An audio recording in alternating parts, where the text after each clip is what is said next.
Hi everyone, welcome to this month's Tailoring of the Month. If you haven't been here before, every month for our partner newsletter here, we put together an example of a tailoring customers often ask for. Now, this month's Tailoring of the Month is kind of a two-in-one. The main purpose here is to go over creating a process grid, but which is common, right? A lot of our customers use grids that actually perform a process in WiSys so that they can complete transactions. But in addition to that, we're going to be creating a grid that palletizes all of the inventory items in a warehouse, which is something that a lot of customers use when they first get a WMS, when they first implement. They want to hurry up and palletize everything that's actually palletized, but isn't set up as pallets in SAP, of course, SAP and their WiSys system that they just implemented. So we're going to go ahead and get started here. So I'm going to open up Design Studio.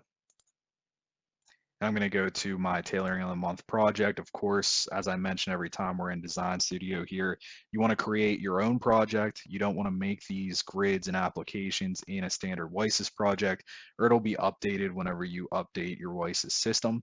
So go ahead and make your own project. I'm using Tailoring of the Month. And then from within there, we are going to create our new grid. Just give this a second to load here.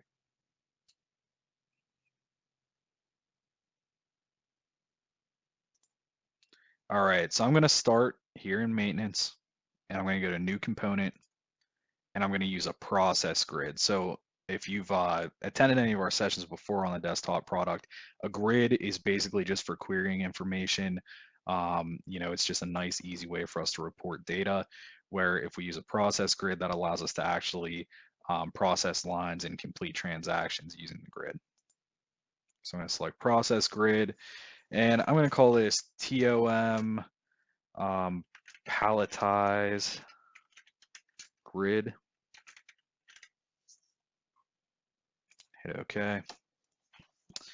All right, so now I'm in my grid. We're going to start with a SQL statement. So this is what's going to drive what's in the view of the grid. Today I'm going to focus a lot more on getting this grid to perform actions. That's the main goal of this session. So if you haven't had a lot of background with our grids and anything confuses you here, we have some other sessions up here on our YouTube just deep diving into what a grid is and how it works. But basically, I'm just going to drop a query in here to get all of the data that I'm looking for to make this application. So let's say our customer wants to see all of the items in their warehouse. They want to see what bin they're in, how much they have, and then in addition to that, they want to see if it's already on a pallet in WiSys, how much is available to put onto pallets in WiSys, so how much is not currently sitting on a pallet, and then also total number of pallets that they have of that item in the warehouse, and they'll use that piece of information maybe to help them decide if they want to put the items on an existing pallet instead of creating a new pallet in here.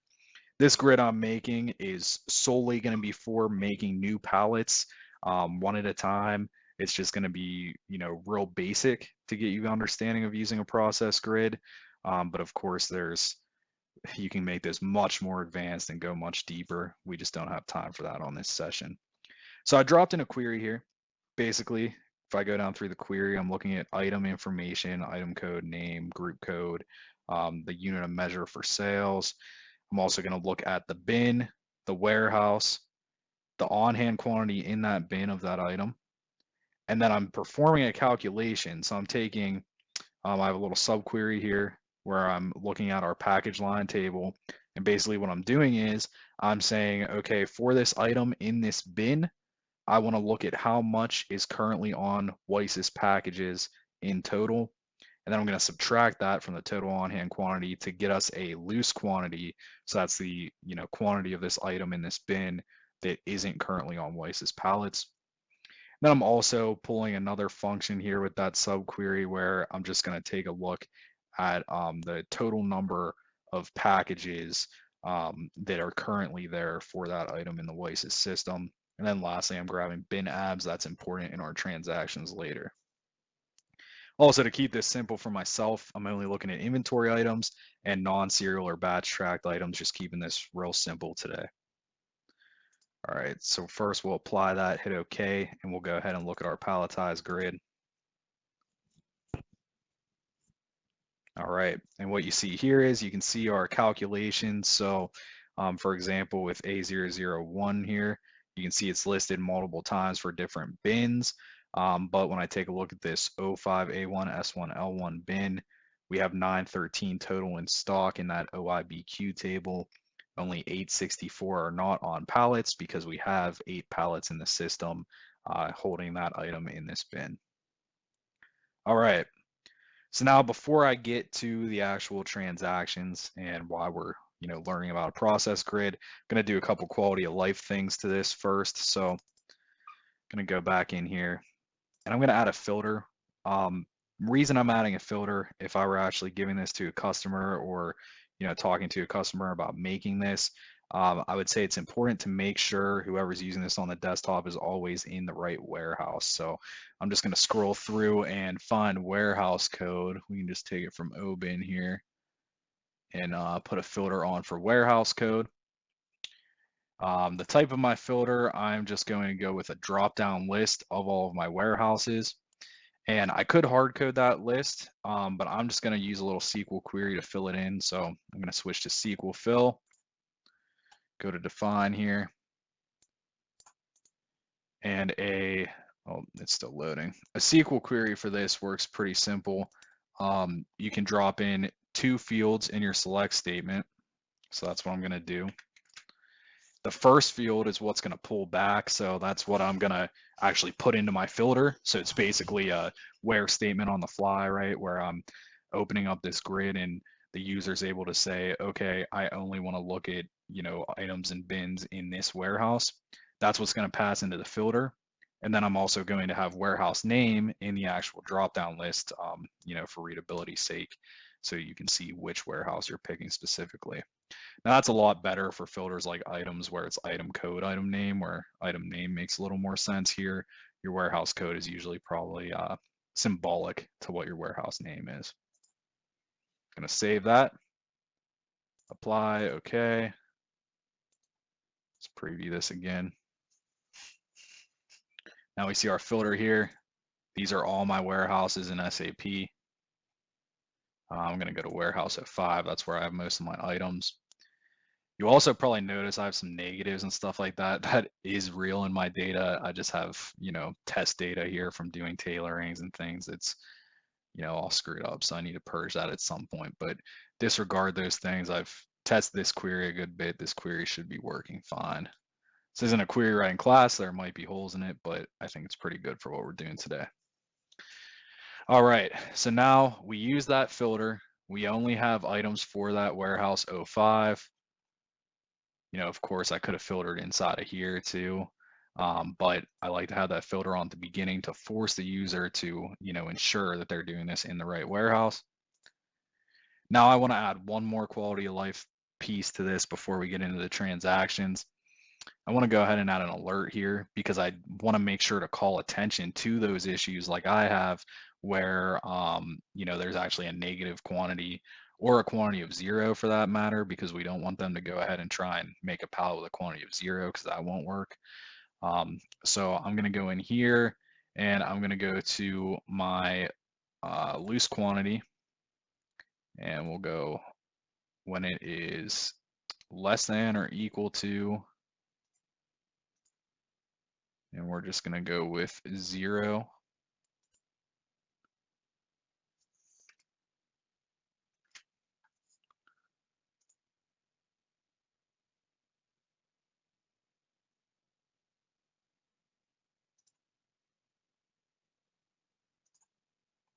We're going to display that here on that loose quantity.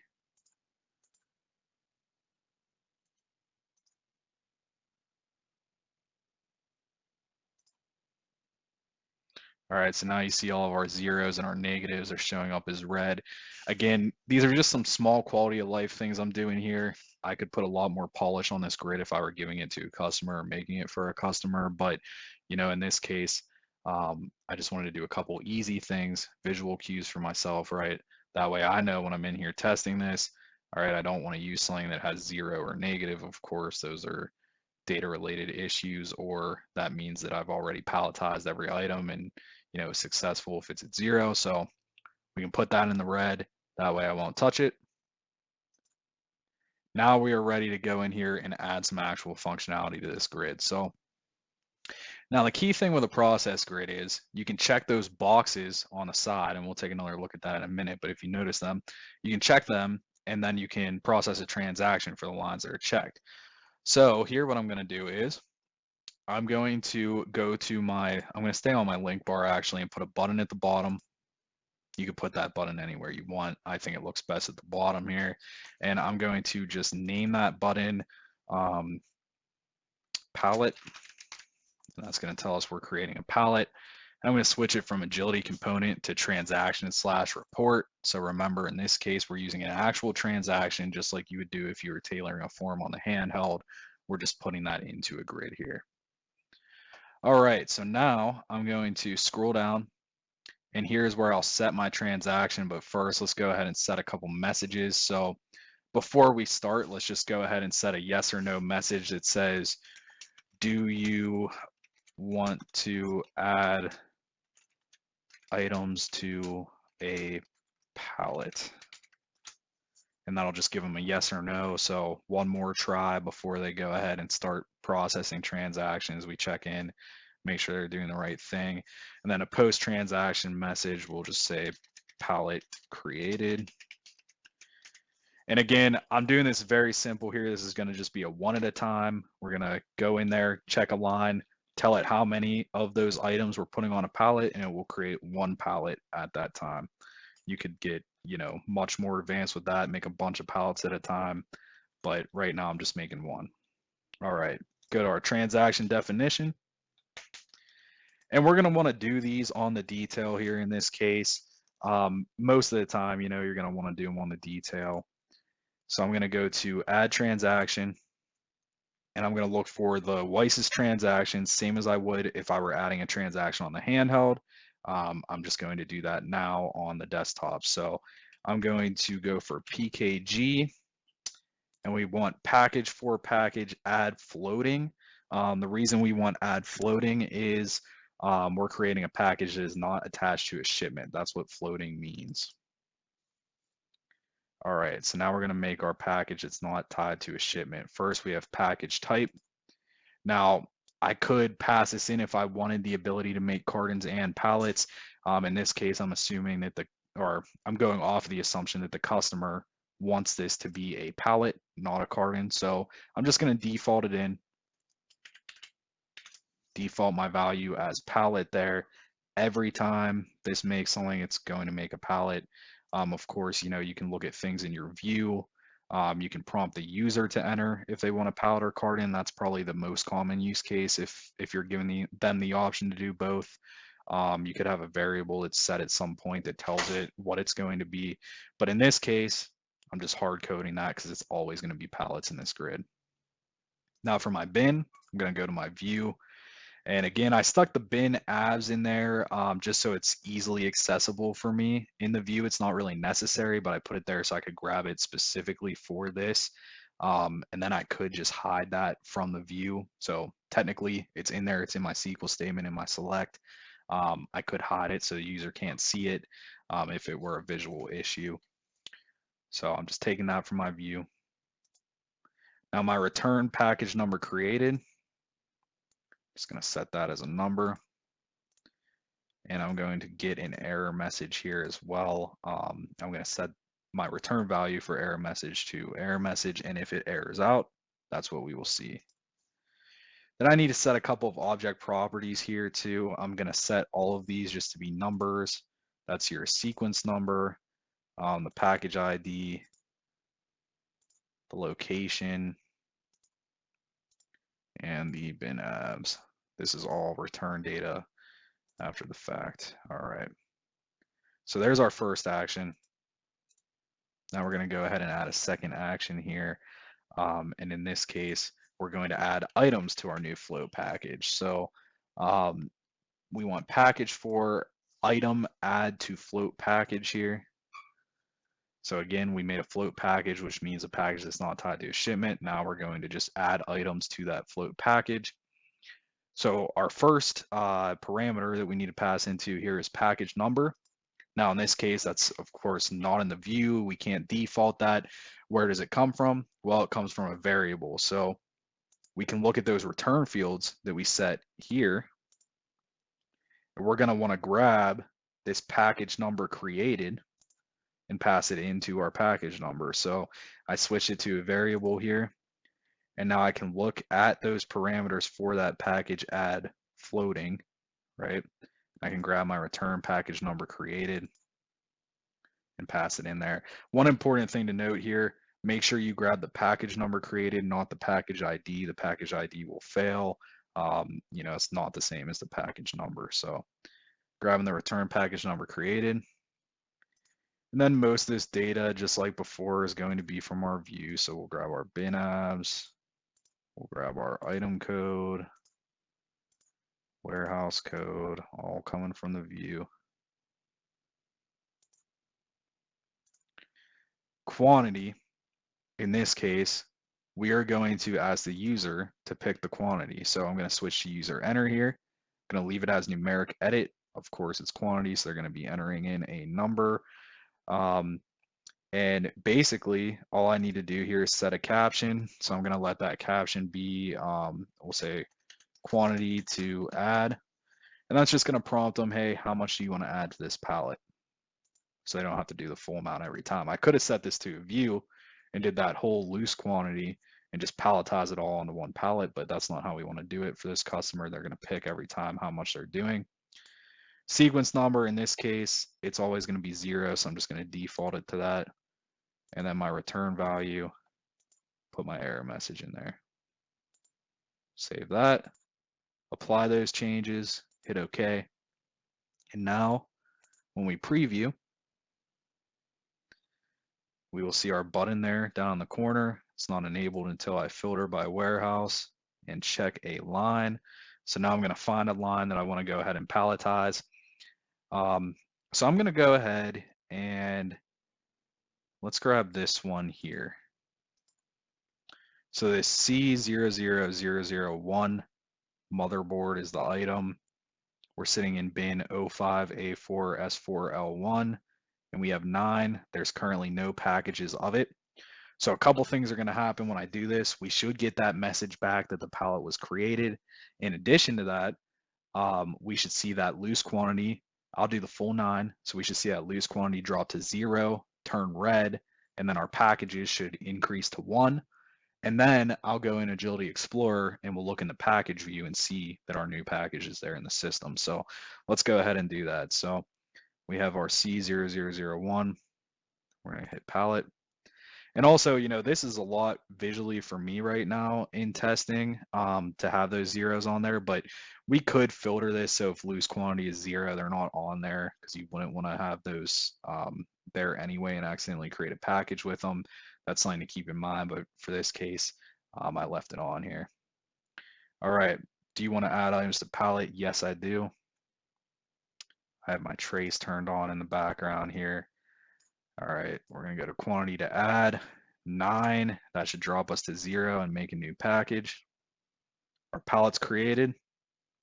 Now, this is my transaction trace. You can turn this on your agility settings, but just to show you here, when we scroll down, we'll see we have a new package number of 10197.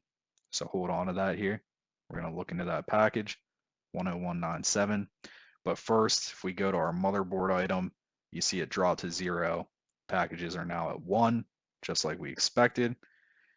And here in Agility Explorer, I have open my inventory pallet view grid, which if you've watched my videos before, this is a standard out of the box grid that makes it really easy to view all of the pallets in your WiSys system. I'm just going to refresh this grid and we should see a new 10197 with that C001 item. And there it is, 10197, the correct bin, quantity of 9, and that item. So I know this was a quick one here. I tried to go through this pretty quick and also at a high level. This is how you create a process grid, how you create a grid that does functionality from within Agility Explorer, right? I always get the question on this, what type of license do people have to have in SAP to use this?